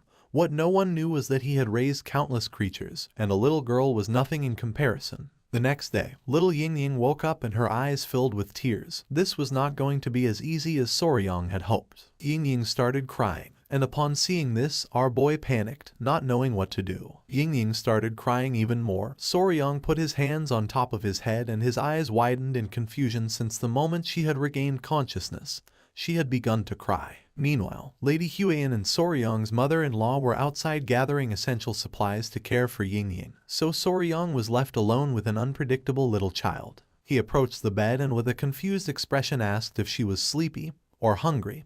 He didn't know what to do. Several minutes passed and Ying did not stop crying. Soryong put his hands together and with a confused smile asked if she was crying because Lord Peng was not here. Pointing outside, he explained that her father had gone to get medicine for her, promising that he would return soon. Still with tears in her eyes, Ying puffed up her cheeks and said that she wanted sweets. Our boy started sweating in surprise upon seeing that she was crying because she wanted sweets, and not because her father was not here. Ying started crying even more since all her sweets were gone and now she was all alone. Soryong remembered that when Huan had changed her clothes, she had discovered that she had a lot of hidden pockets just for sweets, leaving her somewhat surprised. With a kind smile, he asked her to calm down, explaining that she had just woken up after collapsing so she shouldn't eat sweets right now, advising that for now, she should eat some rice porridge since later he was going to make some sweets for her. Upon hearing this, she stopped crying and with a surprised expression asked if he was really going to make sweets for her. Soryong began to show one finger and explained that if Lady Peng ate her porridge well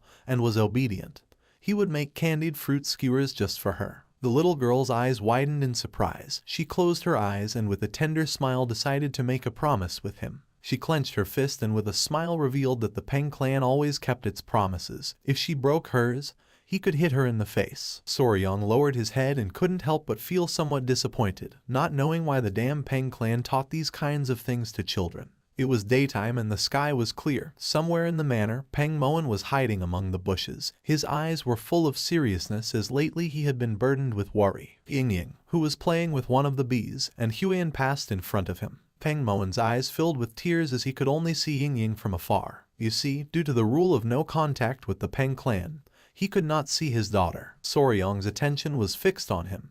He put his hand over his mouth and with a confused expression asked what he was doing here. Upon hearing our boy's voice, Peng Muan went on alert, and without wasting a second, grabbed Soryong and pulled him into the bushes. With a worried gaze, he asked how Ying was doing. Soryong's eyes, as he lay on the ground, widened in confusion. He sat in front of the patriarch and mentioned that she was eating well and was obedient. Upon hearing that she was eating well, the patriarch's jaw dropped in surprise. Our boy revealed that she had devoured an entire plate of fried pork. Peng Muon was in shock, not knowing how Soryong had made her eat, to which he responded that she had eaten it by herself. Peng Muon's eyes widened in surprise and confusion. Just then, someone wearing a red dress appeared. Their attention was fixed on it, and their eyes expanded in surprise. It was Huiyan. With a kind smile, she greeted the lord of the Peng clan with respect. In response, with a grateful smile, Peng Muon thanked her for taking care of his daughter. With a calm gaze, she mentioned that Ying was asking where older brother Soryong had gone.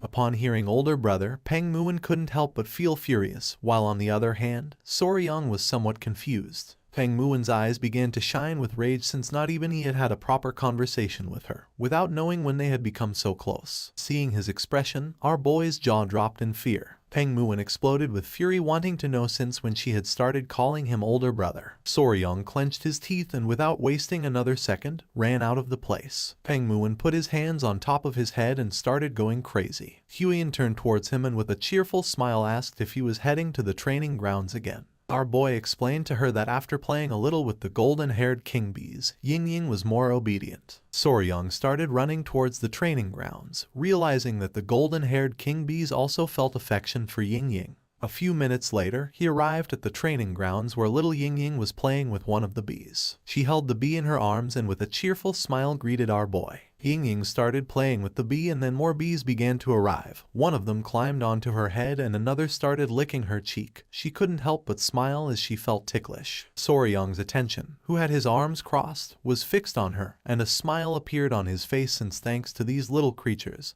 he had been able to bond with Ying very quickly. One of the bees climbed onto his head, and our boy's eyes began to shine with seriousness, realizing that the adorable golden-haired king bees loved Ying because she had spilled sugar syrup on herself while eating sweets, not knowing if they were mistaking her for food. Ying knew that the bees liked her, so now she threw a tantrum every day, demanding to visit them. Just then, the queen bee emerged from the tree. Ying, who was playing with the bees, turned towards Soryong, started pointing at the tree and with a smile said that the queen bee was there. Soryong sat on the bench and asked Ying not to ask the queen bee to play since she was busy. In response, she closed her eyes and nodded her head. Soryong felt happy thinking that if he had a younger sister, he would feel like this, realizing that taking care of children was not so bad. Ying raised her hand and called his attention, saying that there was another bee. Upon hearing this, our boy's eyes widened in surprise.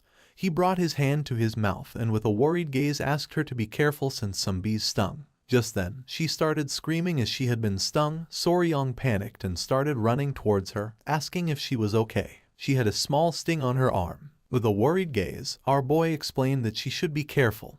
He decided to leave the matter aside and go first to the medicine hall. Little Ying began to observe the sting, saying that it didn't look so bad. Soryong grabbed her hand and decided to apply some medicine just in case since sometimes bee venom could make people very sick. Ying closed her eyes and with a sad expression nodded her head. Just then, Soryong's eyes widened in surprise. Little by little Ying began to gasp heavily and her face started turning red. She started to feel cold and not long after, she collapsed. Soryong reacted in time, and just before her body could hit the ground, he caught her. His eyes widened in fear as he began to remember what Peng Muon had said. Sometimes her breathing became difficult, and large red welts appeared on her body, and in more severe cases, she even lost consciousness. Finally, he realized exactly what this reaction was. With a furious gaze, he clenched his teeth upon realizing that the pure reason Ying had been collapsing all this time was due to anaphylactic shock.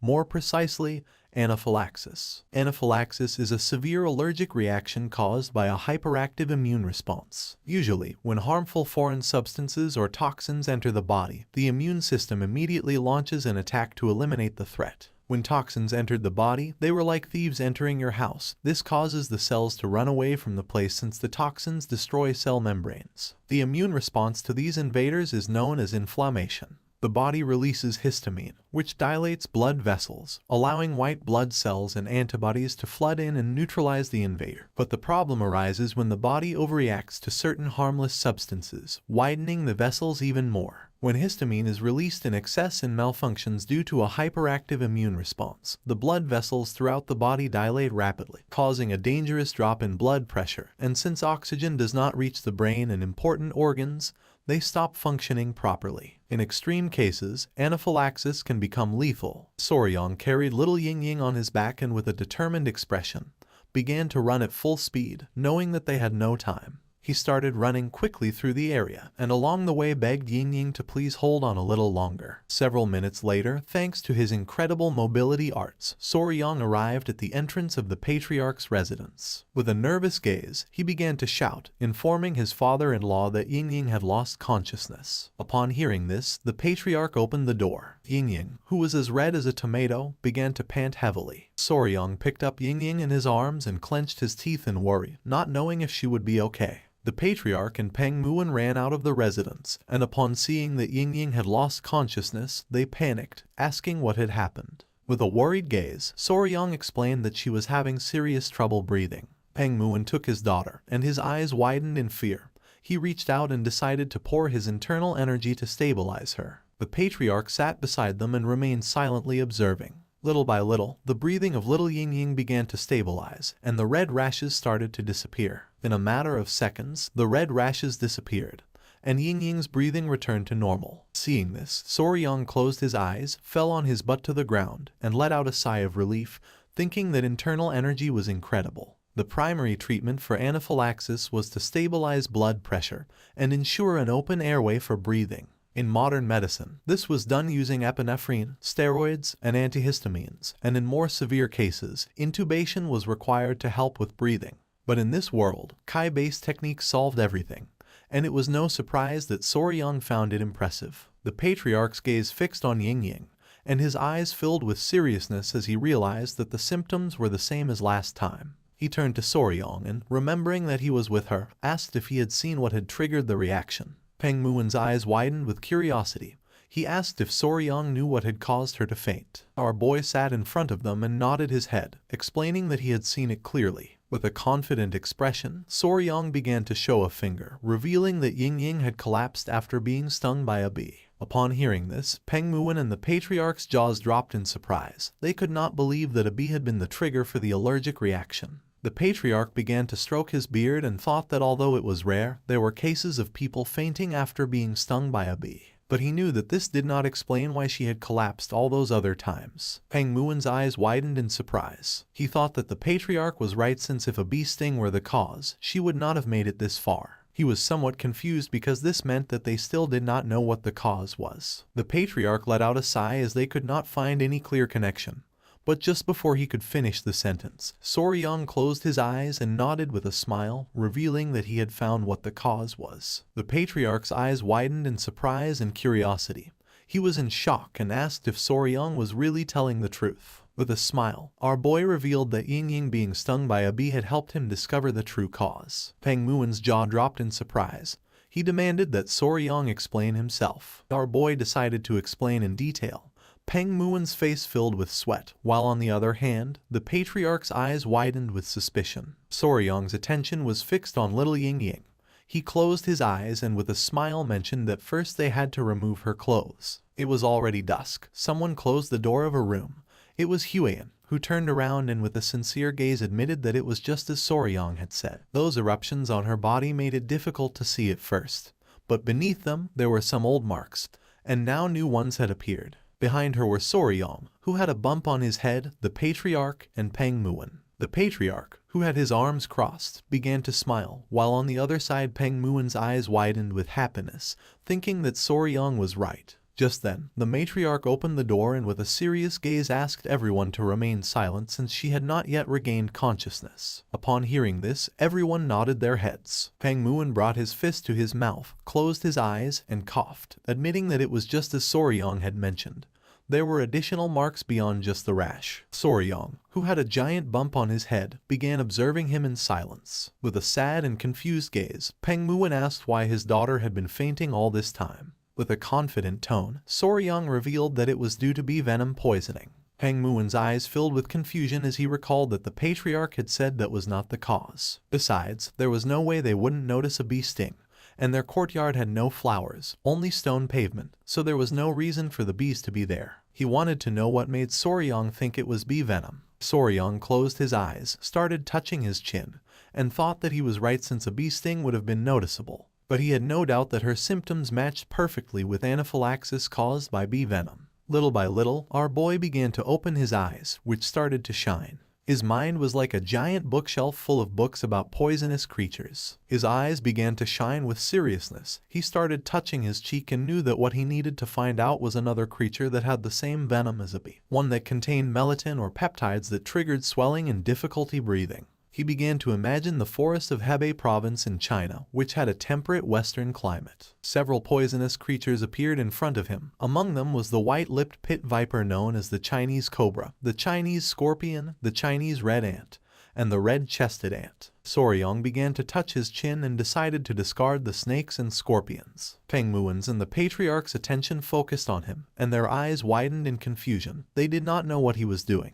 He began to imagine little Ying-Ying eating sweets. He had to find an environment where she would often be bitten by that creature, something she did frequently. He remembered that she loved to eat sweets. His eyes widened in surprise as he recalled that Ying-Ying had a secret pocket in her clothes to hide sweets. He couldn't help but smile as he found the cause. He stood firm with his decision, mentioning that he was sure it was bee venom, asking them to trust him. Huiyan's attention was fixed on our boy, and her eyes filled with confusion. Peng Muin was somewhat furious and mentioned again that there were no bees in the Peng clan residence. Soryong turned to them and with a confident smile said that those from the Tang clan would know. The venom does not affect everyone in the same way. For some, even an infinitesimal amount could be lethal, while others could withstand 10 times that amount without problems. Peng Muin's jaw dropped, and he began to sweat without understanding a single word. The patriarch reached out to him and, with a sincere gaze, argued that Soryong was right since even with the same poison, the effects varied from person to person. Soryong extended his hands, explaining that as they had seen, Ying-Ying was particularly sensitive to bee venom. Huiyan remained silently listening, while on the other side, Peng Muin and the patriarch nodded their heads. Soryong's eyes began to shine with confidence.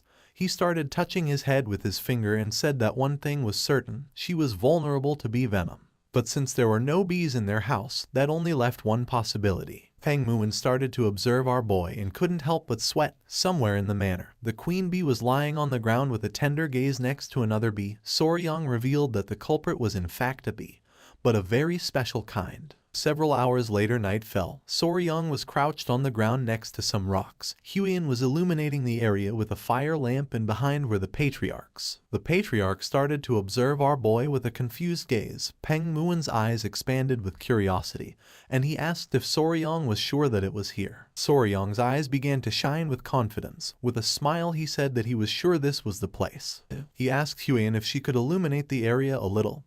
Huiyan's eyes, who was holding the fire lamp, widened with curiosity, and she nodded her head. Soryong left a candy on the ground and not long after, several small ants emerged from the stones and began to devour the candy. One of the small ants started eating another ant, which began to call for help. Using some chopsticks, Soryong grabbed the ant and with a confident gaze revealed that this guy was the culprit. The attention of Peng Muin and the patriarch was fixed on the ant. They were in shock since this insect was an ant and not a bee. Soryong asked them to look closely since, after all, this ant was a collateral relative of the bees. Peng Muin began to observe the ant carefully, not knowing what Soryong was talking about. Several seconds later, the patriarch's eyes widened in fear, leaving them in shock. The little ant was furious and upon looking closely they noticed that it had a massive stinger on its backside.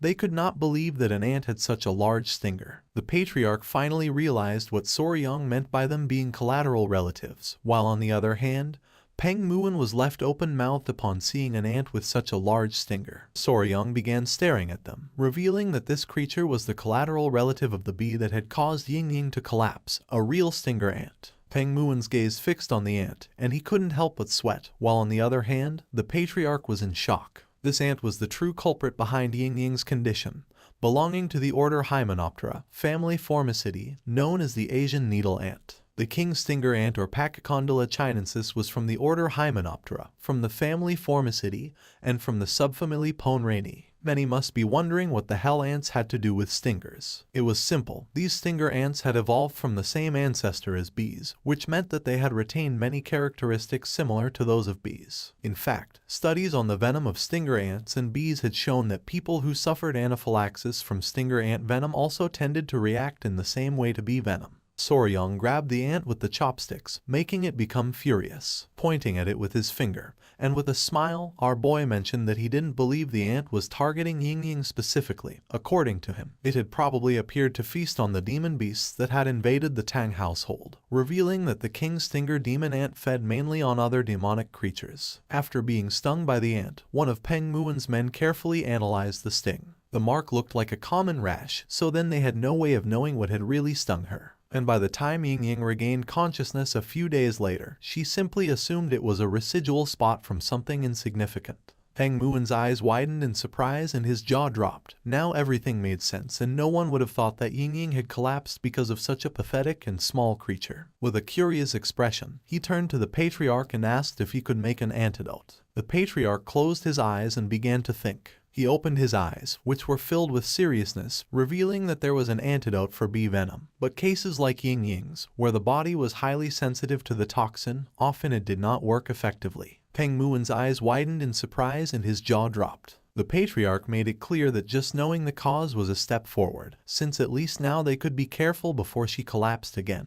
Peng Muen couldn't help clenching his teeth and feeling furious, but then let out a sigh. He began to observe our boy and with a smile thanked him. Soryong's eyes began to shine with joy and he nodded his head, saying that there was nothing to thank for. With a confident expression, our boy asked Peng Muen not to worry since there was a way to treat Ying and even though it was slow, it existed. Upon hearing this, the patriarchs were in shock. Peng Muen extended his hand and asked Soryong to tell him what it was. Soryong began touching his cheek and with a calm gaze mentioned that it was something called desensitization. Huiyen's attention fixed on our boy. She didn't know what he had in mind. Soryong began to explain himself. Peng Muen's eyes filled with confusion and he asked if they had to undress Ying again. Soryong began to sweat and with a nervous expression explained that it was a treatment where small amounts of bee venom were injected into the patient's body over time, gradually decreasing sensitivity to the toxin, so it was normal that it was going to take some time. With an angry expression, Huiyen was already ready to give Soryong a good lesson. He was sure that once the treatment was complete, Ying would no longer collapse from the venom.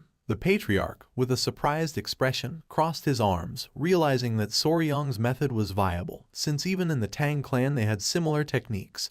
They introduced venom gradually into the body to develop resistance. Peng Muen clenched his fist, asking if once the treatment was over, Ying would no longer collapse. With a smile, the patriarch nodded his head. It was going to take a long time, but it should be possible. Upon hearing this, a pleasant smile appeared on Peng Muen's face. He closed his eyes and patted Soryong on the back, thanking him for having saved his daughter. Our boy started touching his head in embarrassment. The patriarch and Huiyen couldn't help but smile. Peng Muen's eyes began to shine with joy.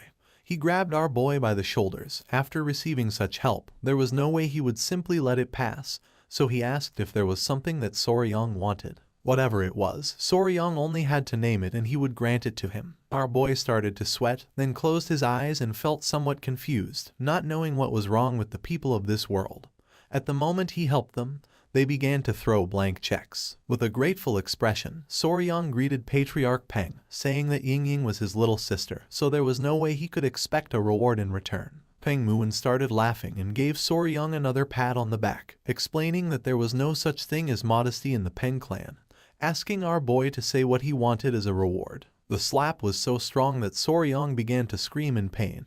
He knew that if he didn't say something right now, he was going to die. Just then, our boy's eyes widened in surprise. With a joyful gaze and mouth watering, he asked if Peng Muen could join him for a mountain tour. Peng Muen became somewhat confused. The next day, Peng Muen, Soryong, Gupi and Huiyen went to Mount Ganga, which was in Sichuan province. Everyone's attention was fixed on the beautiful waterfall. No one had seen anything so beautiful. With a smile, Peng Muin mentioned that this was a magnificent mountain. Soryang began to laugh, explaining that it was said there was even a beautiful stone cliff. Huiyan stepped forward and her attention fixed on the waterfall. With a smile, she admitted that according to the general, this should be the place. With a confident expression, Soryang thought that she was right, since this should be the waterfall and the rock he had mentioned. Our boy felt somewhat confused since he didn't know how they were going to reach the cave that was behind the waterfall. Upon hearing this, Peng Muin turned toward them and an idea came to his mind. With a surprised gaze, he remembered that Soryang had said that he had only recently started learning mobility arts, realizing that he was not familiar with the technique of wave-stepping swallow flight.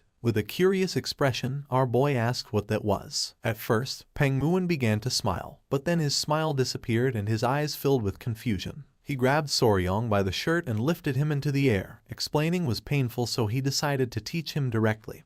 Our boy's eyes filled with fear, causing him to start sweating, while on the other side, Huiyan put her hand over her mouth and couldn't help but go into shock. Using all his strength, Peng Muin threw Soryang toward the waterfall, and upon seeing this, Huiyan panicked. Our boy landed near the waterfall, and while he was gasping heavily, Peng Muin also landed in front of him. He put his hands on his waist and started laughing, thinking that he had a pretty agile body. Our boy fell to his knees on the ground, thinking that this guy was crazy. Huiyan also arrived at the area and with a worried expression asked if Soryang was okay. She helped Soryang sit down, and when looking forward she realized that this seemed to be the entrance of the cavern.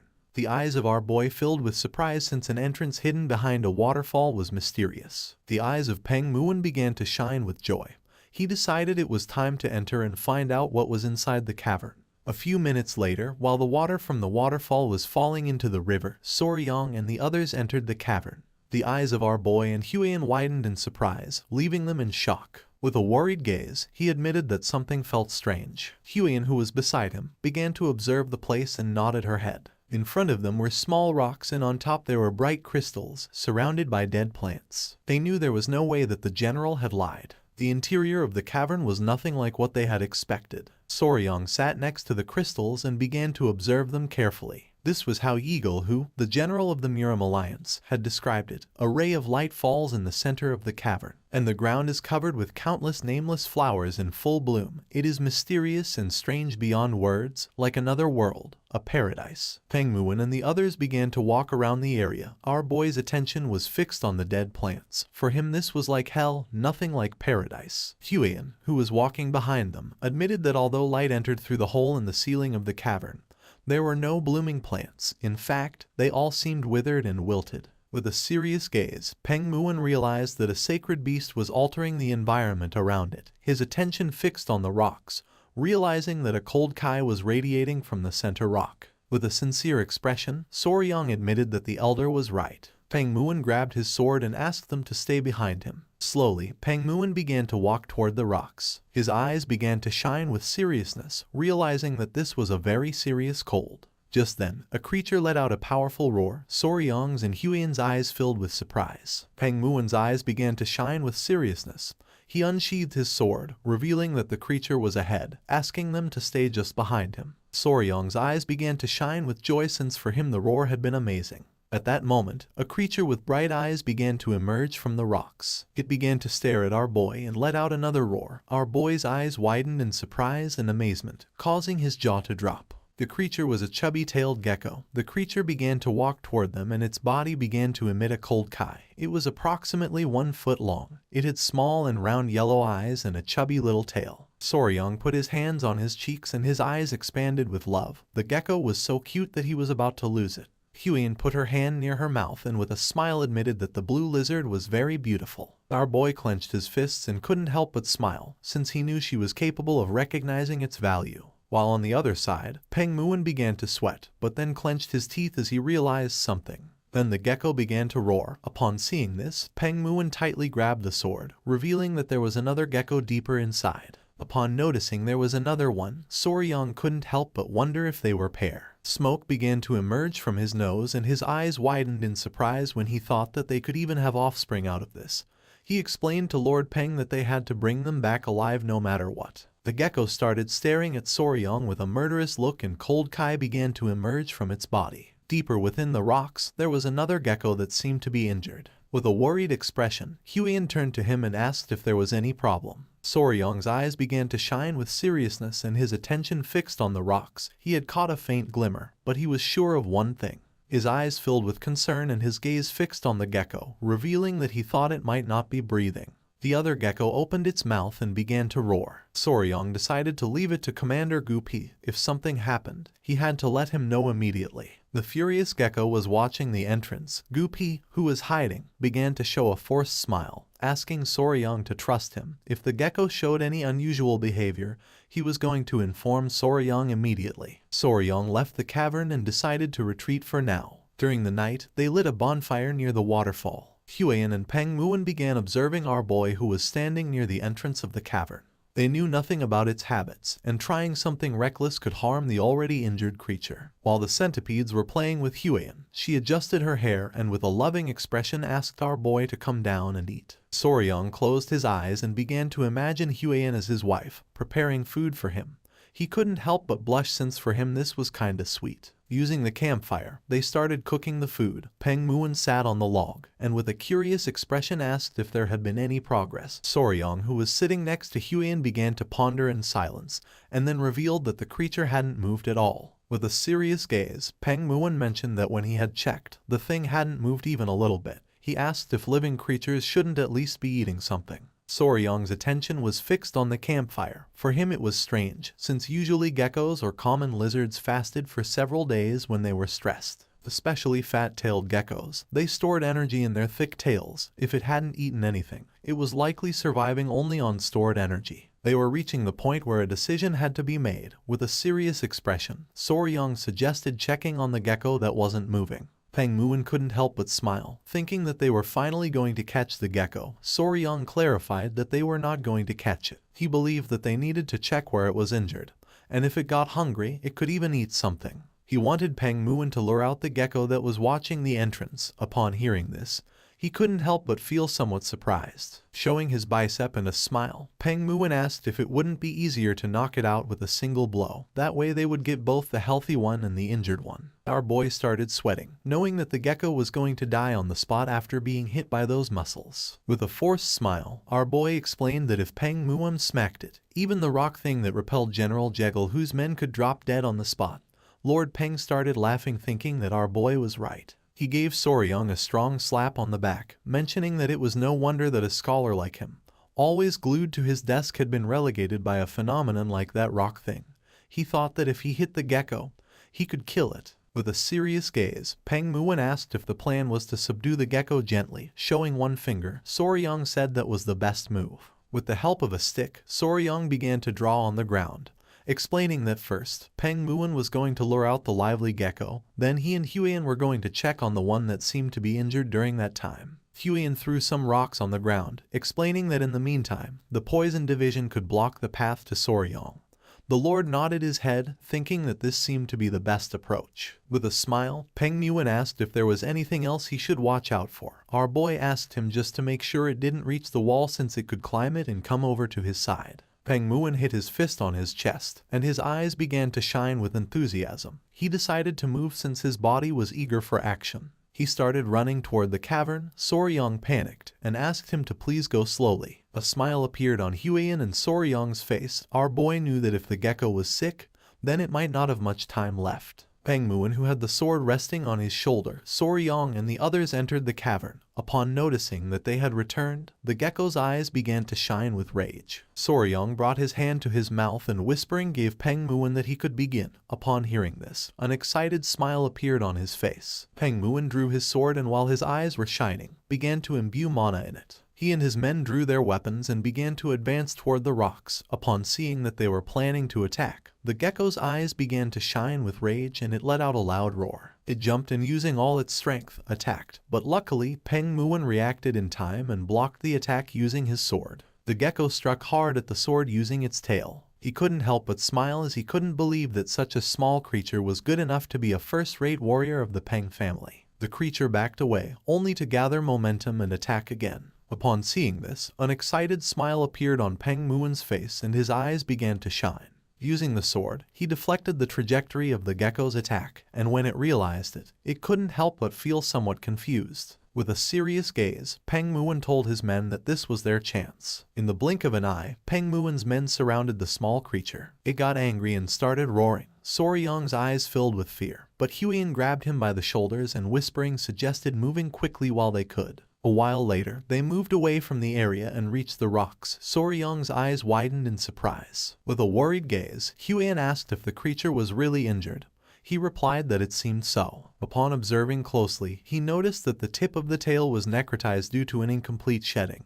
It had not been able to finish shedding, and now its eyes were also full of pus. With a curious expression, Huiyin asked what to do now. Resting his hand on the rock, Soryang explained that they should treat the gecko immediately, but there was no medicine or anything here. With a confident smile, he decided to strip it all off. Upon hearing this, Huiyin couldn't help but feel somewhat confused. With a furious gaze, she mentioned that lately, it seemed like he wanted to strip everything. Soryang started blushing like a tomato, but he knew this was the right method. Our boy took a step and the injured gecko woke up. He began to extend his hand toward it, explaining that he was going to treat it, asking it to stay still. The gecko closed its eyes. Soryang grabbed the creature and his eyes widened in surprise. Just like the queen bee, it seemed to understand speech to some extent. Soryang grabbed the gecko's skin, mentioning that these creatures, like snakes, shed their skin. However, wild fat-tailed geckos often ate their own shed skin, so it was difficult to find any remains. Huiyin's eyes widened in amazement. He left the gecko on top of the rock and took out his kunai, realizing that this skin was very tough, and doing this with bare hands wasn't going to work. With the help of the kunai, he got to work. Huiyin's eyes filled with surprise since according to her, it looked just like a precious stone. Using the kunai, Soryang cut a bit of the gecko's shed skin, revealing a beautiful and shiny color. Gently, Soryang removed the skin from the gecko's leg. Pointing at it with her finger, Huiyin couldn't help but feel tenderness since it looked like gloves. He knew she couldn't resist it because even during his days as a YouTuber, videos of peeling off shed skin went viral.